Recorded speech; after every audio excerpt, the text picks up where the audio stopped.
to welcome you all to Recipe for Songwriting Lyric Structure.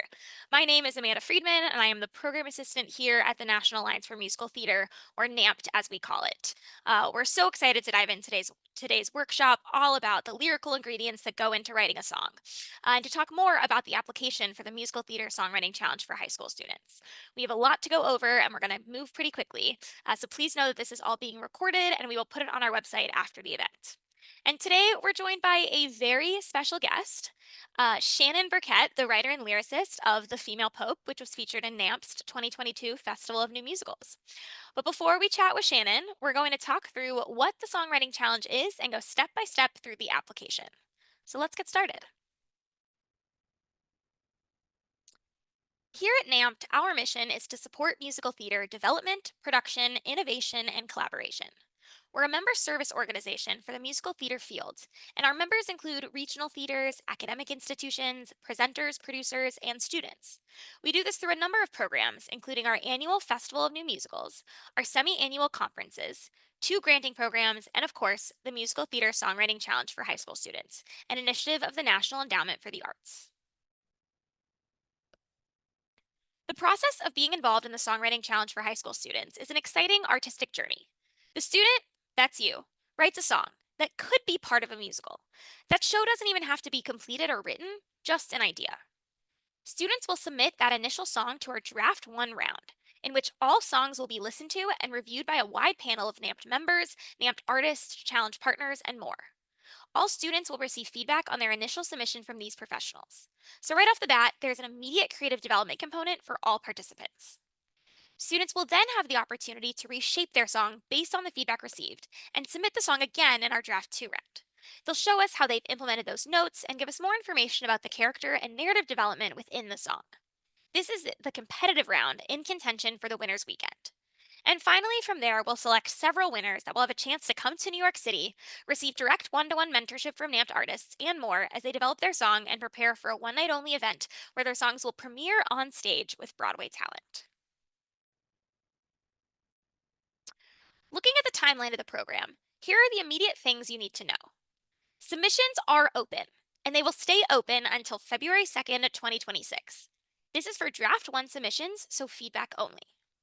Songs will receive feedback in March 2026, and participants will have about 1 month to digest that feedback and implement it into their Draft 2 submission, which will open on March 13th. This is the competitive round, and students must have submitted to Draft 1 in order to be eligible. Draft 2 submissions close April 10th. Songs will be evaluated, and a handful of winners will be selected and invited to Winners Weekend in New York City to workshop their materials, premiere their songs live in concert, and fully immerse in all things theater. And so, a little more about what you'll receive in addition to Winners Weekend at the end of all this is that first, in true NAMP tradition, there will be a cohort of winners representing the breadth and depth of submissions sent in. Students will be matched with NAMPT writers and other prominent artists in the musical theater field to coach them through skill building, technique, process, lifestyle, and anything you can really imagine. Students will get sessions with their mentor writers to discuss the work they've done, what they want to do, and how to better the song they've written. Students will also meet with our music team, who will develop the orchestrations, build out charts, and help bring to life the music that the student has written and try to capture in their submission demo. And this is all working toward a one night only concert event of the winning songs and more in NYC featuring Broadway talent that'll be live streamed and captured nationwide. And finally, there will be even more. We'll see shows and meet those working on stage and off to have a fully rounded experience on Broadway.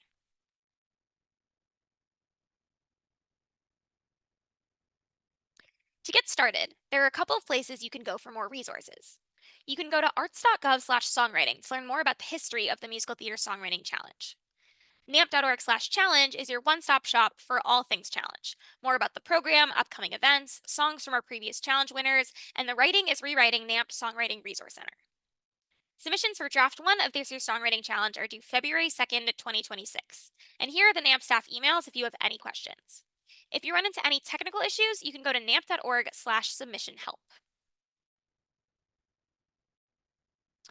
The Writing is Rewriting NAMP Songwriting Resource Center is live on the NAMP website at namp.org/rewriting.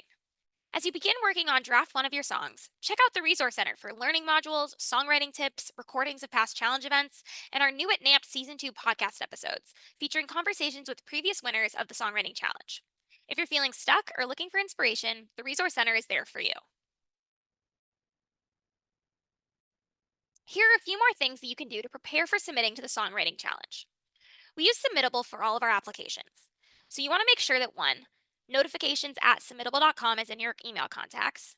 2, you have successfully made an account on Submittable and remember the password. 3, you have checked out the submission guidelines.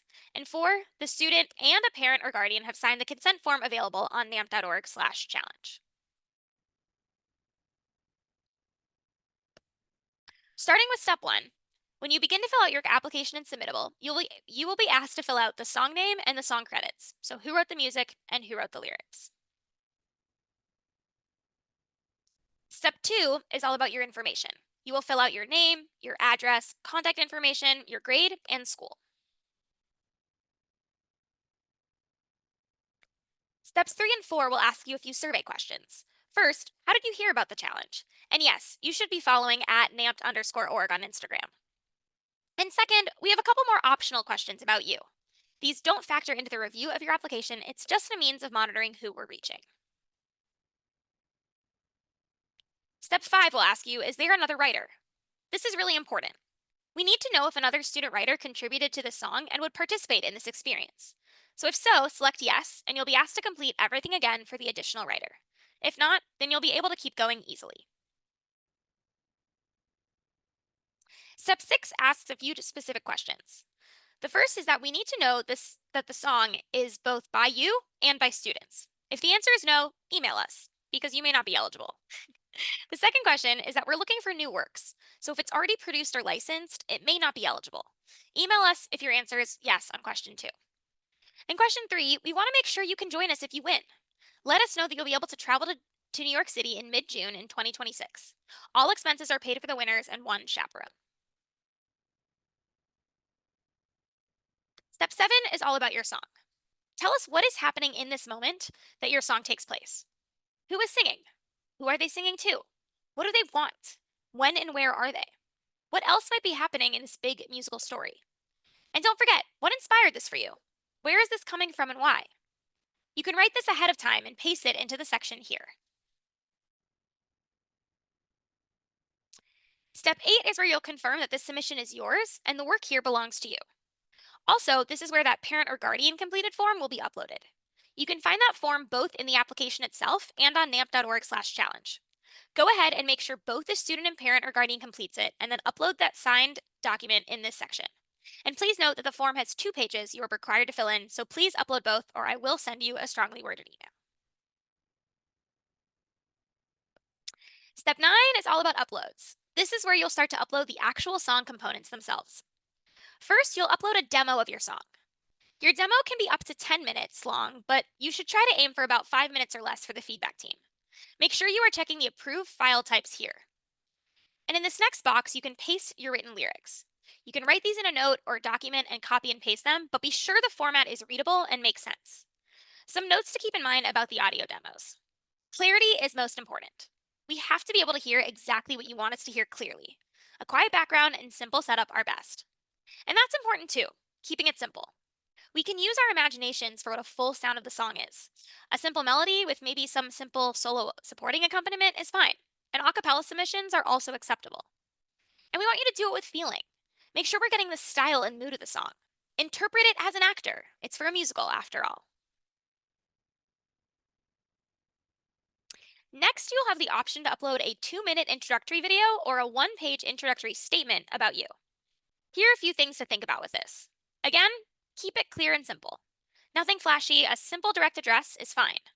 And keep it short. 2 minutes goes by fast, so plan out what you want to say wisely. And be open. We really want to get to know you here. What's interesting to you about songwriting and why do you want to do this? You also have the opportunity to upload a written score. This is optional and doesn't affect the review of your application. Step 10 is the final check. Be sure to fix any errors that appear in red text throughout the application and check to make sure you've included the right files. Then hit submit when you are ready to send in your application. We'll review the submissions and let you know if we spot an error or question, and you'll get the chance to make changes if we need you to. And that's it. Congrats on submitting to the Songwriting Challenge. You'll receive a confirmation email from notifications@submittable.com, so make sure it's in your email contacts. Feedback will come for all Draft 1 submissions in March, so keep an eye out for an email from a NAMT staff member. And we have more events coming up that we want to make sure you join us for. Save the dates for our exciting upcoming challenge events. On Monday, December 8th from 6 to 8 p.m., we have December office hours where you can drop in and ask any question you have about submitting to the Songwriting Challenge.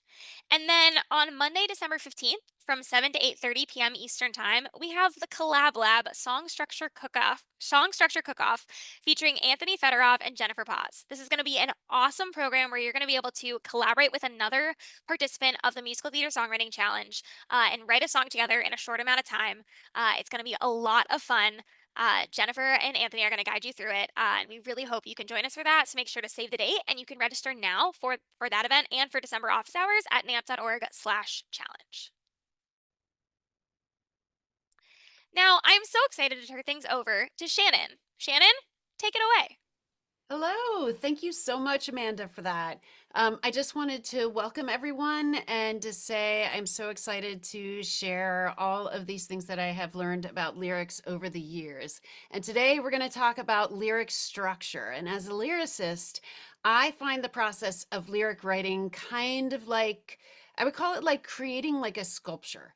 I often just like brain dump a big like thing of words. Like I often start with like just like a regular journal, and I'll just like literally throw words down, and then I shape it from there. And when I'm sifting through like all these ideas that I've written down, you know what I ask myself? I ask myself, what is this song about?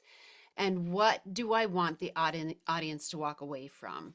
You know, in musicals, when you are writing a song because your character, you're writing a song because your character has gotten to an apex. They've gotten to a fork in the road, and they've reached this like emotional peak. And that is why they have to sing, because there's no other way. No, just regular words could possibly capture it. And that's why it has to be in a song. And when they are at the start, and so where are they at the start of the song, and where are they going to be at the end of it? So we want to see that journey through that song, and that's sort of like your job as a lyricist.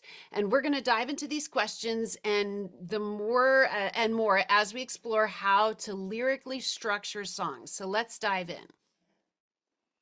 So last week was the first part of the Recipe for Songwriting Song Structure series, where you discuss the musical structure of songs. And if you missed it, it's not a big deal. There will be a recording on the NAMT website, so don't worry about it. Today, as we look at the lyrical ingredients of a song, we're going to look at some of those same concepts from last week, but examine them with a lyrical lens. So the first thing we're going to start with is a hook.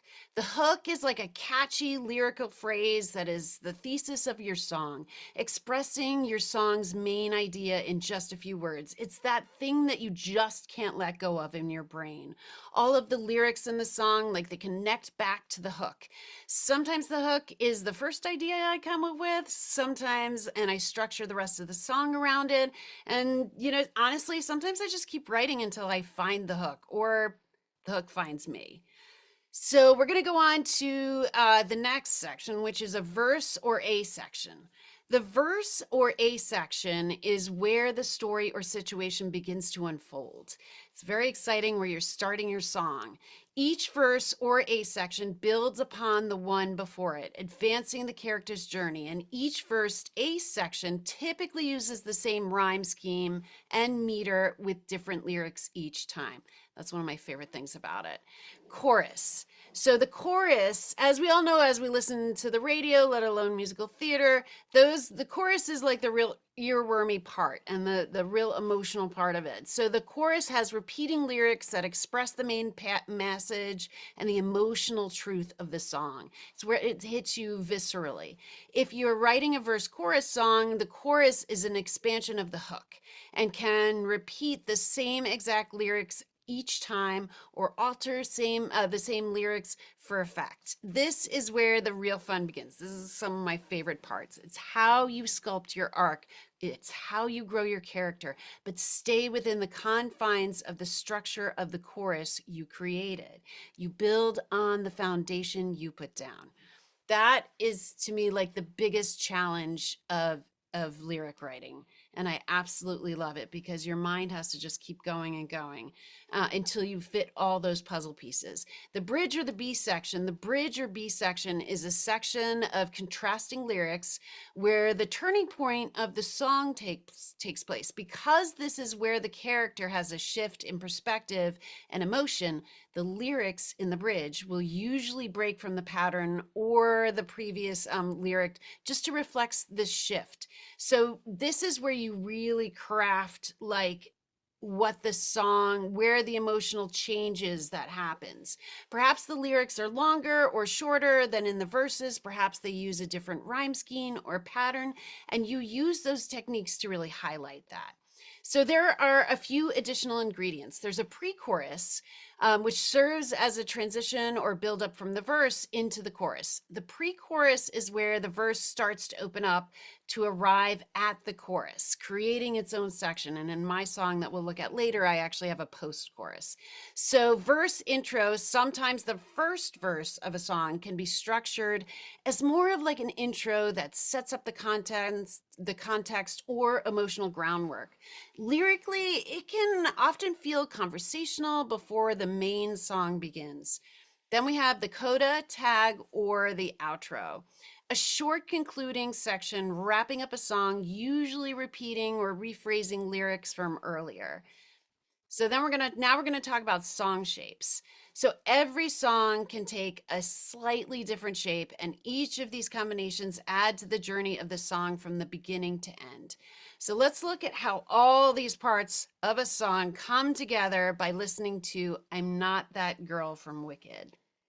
So let's listen to the song, and I want you to identify the following. What is the hook of the song? Is this an AABA song or a verse chorus? Remember, the hook is in the chorus for a verse chorus song, and it's in the A section of the AABA song. Just a little hint. So that's such a beautiful song. What is the hook?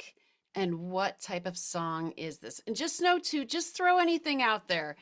The best thing in musical theater, just go and don't worry about being wrong. Just go ahead and throw your thoughts in the chat. Because in the theater, sometimes the mistakes are the the best happy accidents. So yes, it does sound like it is an AABA. You're absolutely right.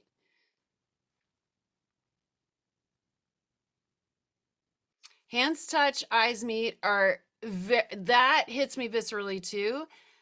And the outro is I'm Not That Girl. The hook is I'm Not That Girl. Correct. And that's why honestly at the end of the A section, he landed on but I'm not that girl. And I mean Stephen Schwartz. um but the hook can be a combination, and I hear what you're saying. The technical hook is I'm Not That Girl, but what's so confusing in this song that I will totally give you is that there's so many beautiful lyrics that completely stick with you. So that actually shows what an even more amazing song that it is.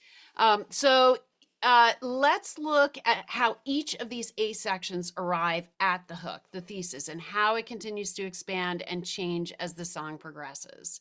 So let's start with the first A section. We get these short phrases as Alphaba describes the initial connection between her and Fiaro. And hands touch, which you said, and that's exactly right. That hits at such a visceral place. Hands touch, eyes meet, sudden silence, sudden heat. That's only 8 words. But again, that's stuck with us so in our hearts, which is such a beautiful way to start. But they convey a lot about where Elphaba is at the start of this song. And it's where we're starting with emotionally. She's intrigued by this connection and she's naming how it makes her feel like giddy and excited. And she lets herself imagine them together. He could be that boy, but then she quickly cuts it off with the hook, going back to reality. But I'm not that girl. So let's look at the next A section. So yes, and the final two A sections. Yes, that's right. So let's look at the next A section. And in the next A section, Elphaba transitions from this initial excitement to shutting down the idea of this potential connection. And it's also a little bit of telling us about her character too, because this is her defense mechanism. She tells herself not to dream, to forget that rush of joy she feels, repeating the word don't. Again, cutting herself off. This is her coping mechanism. It's a character thing. So the hook is more definitive this time, but instead of, but I'm not that girl, she removes the but and she makes it more declarative and says, I'm not that girl. So you can see the progression within the two sections. Now we reach the B section. This is the departure from that previous A structure. Just looking at the lyrics, how are they different from the others? Anyone see how it's a little different from the A sections? And we'll just give you a minute. And we can also unmute. If typing's taken too long, you can also unmute and just throw it out there. And it's okay if that's kind of like a little like, because the B section is kind of, yes, it's less reality based and more imaginative. And you're like hitting on something that, Ellis, that is quite a sophisticated piece of lyric writing, which is like sometimes you make your A section different from your B section and you do it like structurally, like you can do it in a way where one is more narrative and the other is more poetic. Yes, and more connected notes compared to the choppier beginning. Correct. That's absolutely right. So yes, so in this B section, yes, in the A section the lines are shorter, but in the B section the lines are getting a little longer.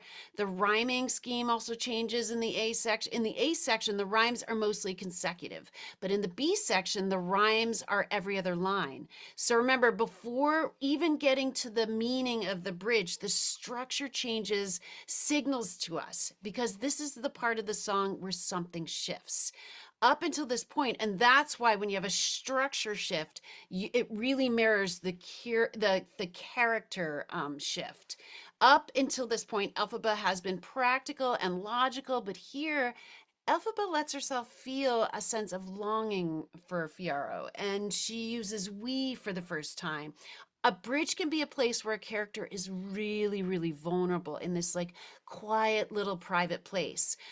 Sometimes it's not quiet, but a lot of times it's private. Suggesting that maybe he feels this way too. And again, that's sort of like that private longing that she's having. So this song has two more A sections where Elphaba goes back to that succinct and practical way of thinking. She tries to bring herself back. She describes the girl that Fiaro is in love with, reminding herself that she's not that girl, and tells herself not to wish for it to be any different in order to protect herself. Again, that's her coping mechanism. However, it's important to note that these A sections in the second half of the song have an extra line in them. And that's sort of the build. So since this is after the B section, those extra lines suggest that Elphaba still has that sense of longing. Those extra lines are like Elphaba's lingering. It's like she's lingering in her own thoughts. Like she doesn't want to move on to the next part of the song yet, mirroring her emotions of not wanting to move on from her own feelings for Fiaro. All of these lyric sections work together to bring us from that first A section to the final one at the end. And the lyrical structure supports the dramatic arc of the song. Are there any questions about the lyrical structure of this song? Anything? And I see these are fabulous, fabulous comments. Yes, the phrasing is longer.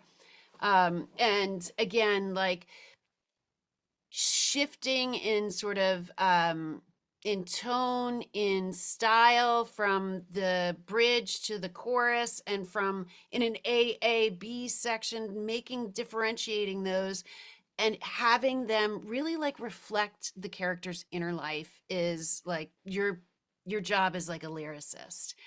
So all of these lyrics work together to bring us from that first A section to the final one at the end, and the lyrical structure supports the dramatic arc of the song, and that's the most important thing.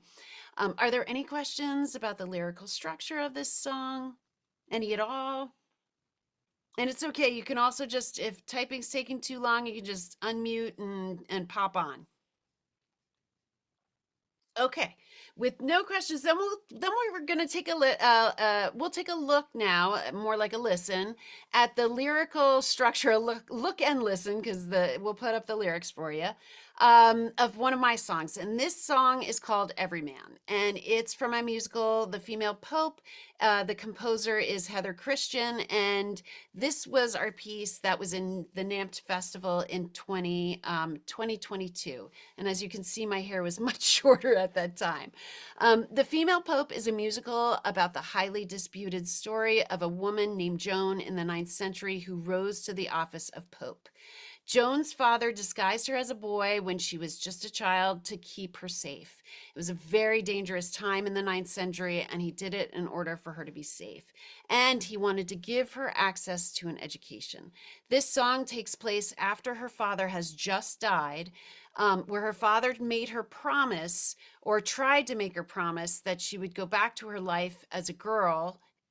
Now he's totally switching gears because he's no longer around to protect her. And Joan is faced with the decision to either continue her life as a man, meaning she can get an education, she can have her independence, she can have her career, she can do her work and her research, or she has to re-enter womanhood, and that means that she would have absolutely no rights. She wouldn't even be able to go outside by herself. She wouldn't be able to get an education. She wouldn't have independence. She wouldn't have opportunities. And everything that she worked for would be gone. If she is discovered, however, disguising herself as a man, she will be killed at this time. But the alternative means she will never discover the order of the heavens, which at the time, they believed if you figured out the order of the heavens, that everybody on earth would go back up to the heavens. So literally, she's working to save all of mankind. So when we talk about stakes, that's about as high of stakes as you can get. She decries the loss of freedom, wishing she could be just an everyman, allotted with the simple things men take for granted, like going outside by herself, attending school, and learning how the stars work. This song is the embodiment of the rage, the sorrow, the despair, and the pure strength against the oppression women have faced and have faced every single day. This is a cry, it's a wail to be heard, to be respected, to be free. And by the end of the bridge, Joan tears off the dress her father gave her before he died and stands as a person, untethered by gender, heading into the unknown. And this song, believe it or not, so this song was originally an assignment for a lyrics class I was taking, and they said, Adam Guan said, pick a pop song and write within that structure. And I was like, ooh, all right. And it ended up being a song that not only was like stayed in the musical, but is also like often one of the, we hear it's often people's favorite songs. So you never know where you're going to get your inspiration. Believe me, like somebody could say some random thing on the street, write it down. It's okay to be an observer. It's okay if it doesn't always come internally. It's okay. So Amanda's gonna play the song, and we're gonna listen to the song now. And I just want you to follow along with the lyrics and think about how they build the story, and try to just think about all those things we've been talking about from one section to the next. Simpleton, temptress, know your place, pure and chaste. What am I to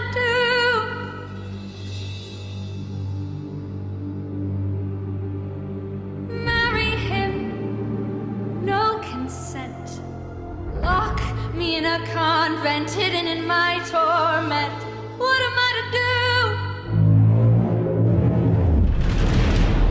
All I want from the fatherland to be just like an everyman. Can I go outside tonight?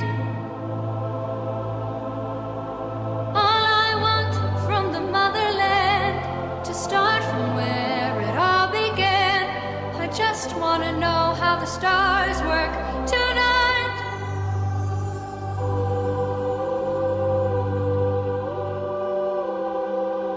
Oh, look how they shine. How do they align? Oh, look how they shine. How do they align? Modest thought, delicate, revel in that deficit. Discount the intellect. Oh, what am I to do? Powerless, dowerless, reduced to a sobriet. Power in your cowardice. Oh, what am I to do?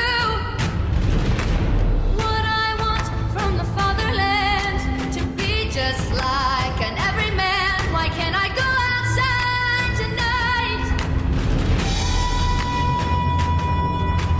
What I want from the motherland to understand where it all began.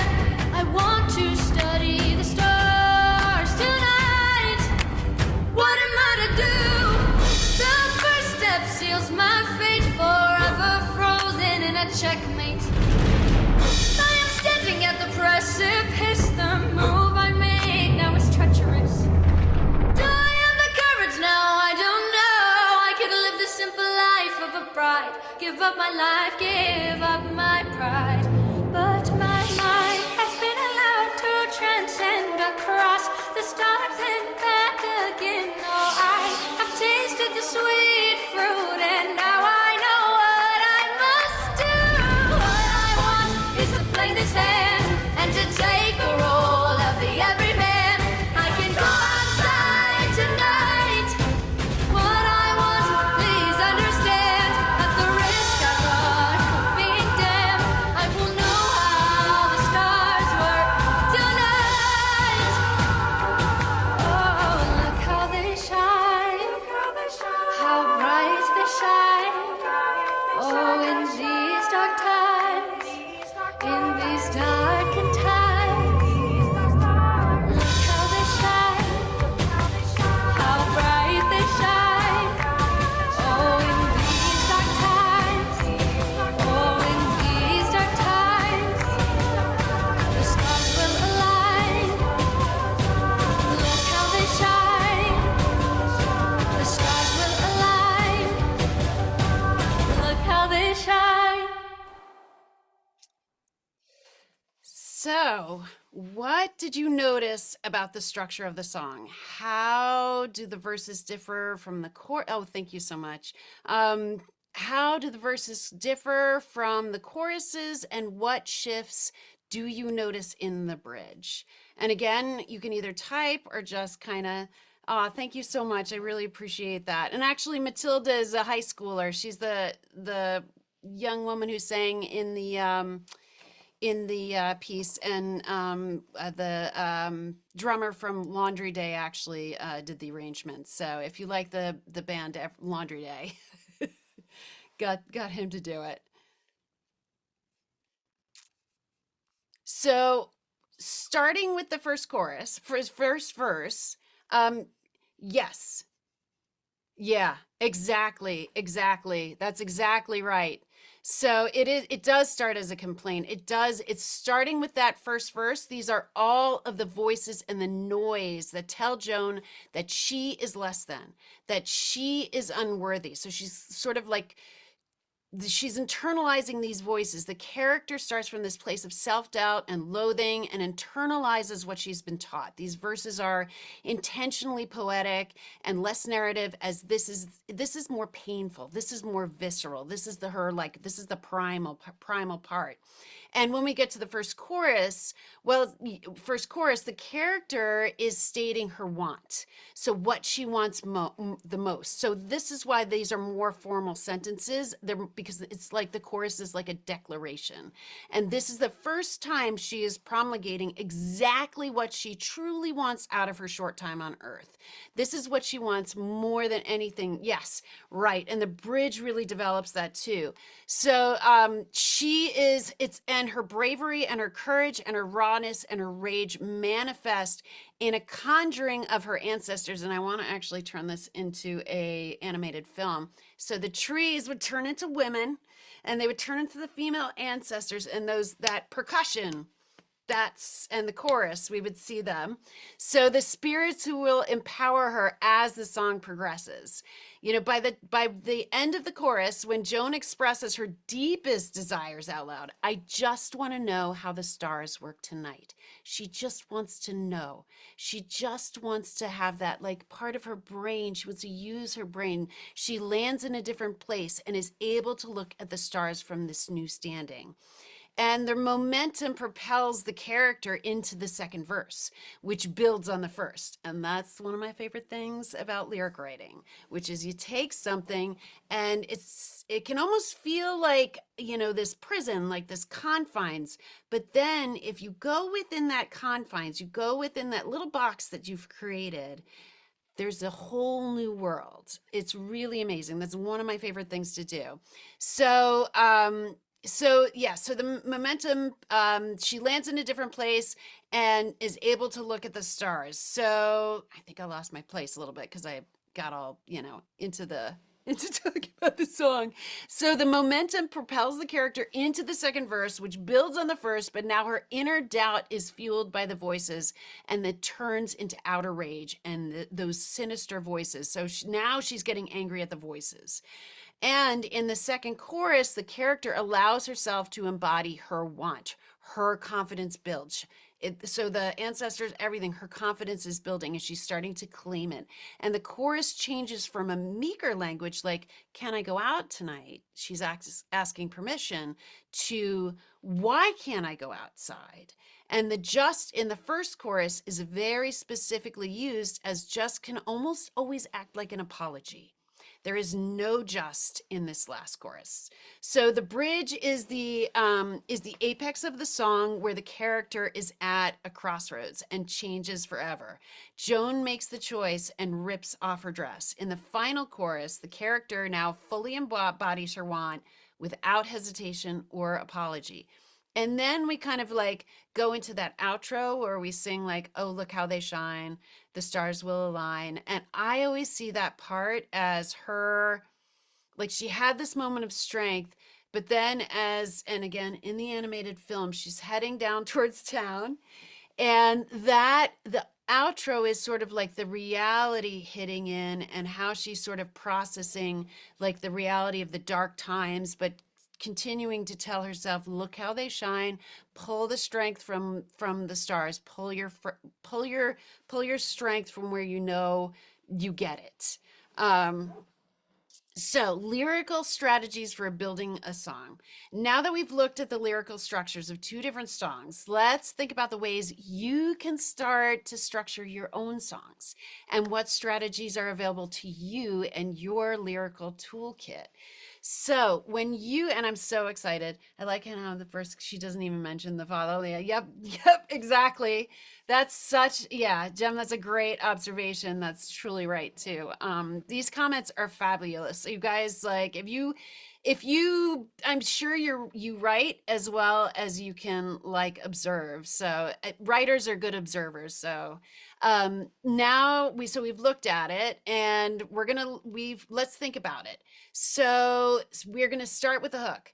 Start with the hook of your song. Remember, the hook is the thesis of your song, and everything else is structured around it.